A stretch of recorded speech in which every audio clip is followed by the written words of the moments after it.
تلنگانہ کی سیاست اور معیشت ایک بار پھر اس وقت قومی توجہ کا مرکز بن گئی جب CAG کی آڈٹ رپورٹ نمبر 3 2025 نے BRS حکومت 2014 تا 2022 کے دور میں صنعتی زمینوں کی الاٹمنٹ، مالی نظم و نسق اور بڑے ترقیاتی منصوبوں پر سنگین سوالات اٹھا دیے۔ یہ رپورٹ اسمبلی میں پیش ہوتے ہی سیاسی و انتظامی حلقوں میں بحث تیز ہو گئی۔ رپورٹ کے مطابق Telangana state industrial infrastructure corporation یعنی TSIIC، جسے اب TGIIC کہا جاتا ہے،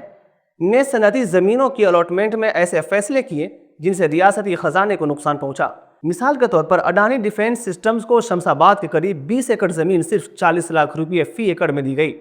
جبکہ مارکیٹ قیمت تقریباً 2.13 کروڑ روپے فی ایکڑ تھی، جس سے تقریباً 34.60 کروڑ روپے کا نقصان ہوا۔ مزید یہ کہ کابینہ سب کمیٹی نے رعایت کو مقام کی تبدیلی سے مشروط کیا تھا، مگر منصوبہ وہیں برقرار رہا اور رعایتی قیمت بھی نافذ رہی، جسے CAG نے پالیسی کے خلاف ورزی قرار دیا۔ رپورٹ میں یہ بھی انکشاف ہوا کہ ہزاروں ایکڑ زمین بغیر باقاعدہ منظوری کے نجی کمپنیوں کو دی گئی، اور کئی کمپنیوں نے برسوں گزرنے کے باوجود منصوبے شروع نہیں کیے، مگر کوئی کارروائی نہیں ہوئی۔ مالیاتی امور میں بھی بے ضابطگیاں سامنے آئیں، جہاں housing and urban development corporation یعنی ہڈکو سے لیے گئے قرض کا بڑا حصہ مقررہ مقصد کے خلاف استعمال ہوا، جبکہ دیگر فنڈز کی منتقلی بھی قواعد کے مطابق نہیں تھی۔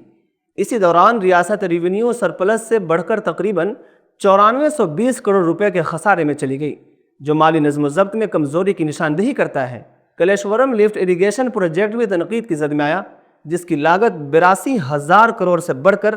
1.47 لاکھ کروڑ روپے ہو گئی، جبکہ اس کی معاشی افادیت پر سوال اٹھ رہے ہیں۔ اسی طرح کئی سرکاری ادارے خسارے میں ہیں اور صحت کے شعبے میں بھی عملے کی کمی اور وسائل کے ضیاع جیسے مسائل سامنے آئے ہیں۔ سیاسی سطح پر BRS نے رپورٹ کو موجودہ حکومت کی ناکامی قرار دیا، جبکہ کانگریس حکومت نے یقین دلایا کہ سفارشات پر عمل کیا جائے گا۔ مجموعی طور پر CAG کی یہ رپورٹ تلنگانہ میں گورننس، مالی شفافیت اور ذمہ دارانہ انتظام کے بنیادی اصولوں کی اہمیت کو ایک بار پھر اجاگر کرتی ہے۔ یہ رپورٹ ایک انتباہ کے طور پر سامنے آئی ہے کہ اگر مالی نظم و نسق، منصوبہ بندی اور احتساب کے نظام کو مؤثر نہ بنایا گیا تو ریاست کی معاشی استحکام اور ترقیاتی رفتار دونوں کو سنگین چیلنج کا سامنا کرنا پڑ سکتا ہے۔